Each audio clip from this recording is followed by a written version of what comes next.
Fiducial, en fait, c'est une entreprise familiale, contrairement à ce qu'on peut penser, qui a été créée il y a un peu plus de 50 ans maintenant et qui est spécialisée dans l'accompagnement des petites entreprises.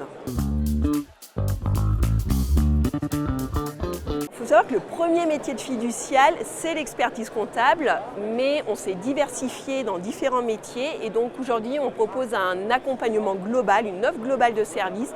Donc on va retrouver le droit, bien évidemment, qui est un métier complémentaire de l'expertise comptable. On va retrouver le conseil, la banque, l'informatique et encore plein d'autres métiers. Donc pourquoi nous sommes présents aujourd'hui sur Forum Franchise? On est très investi en fait dans le secteur de la franchise et d'ailleurs on a développé une vraie compétence dans ce secteur-là. Donc un bon nombre de nos clients qui sont des petites entreprises sont d'ailleurs des franchisés et font confiance à Fiducial. C'est pour ça qu'on est présent aujourd'hui sur ce salon.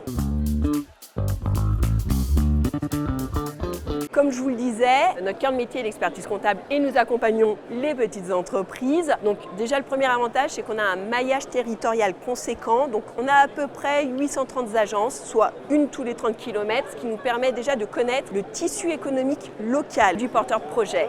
Ensuite, on va accompagner en fait le franchisé tout au long de la vie de son entreprise. Moi, j'aime bien dire de la naissance à la mort entre guillemets de son entreprise. Donc ça va être la transmission.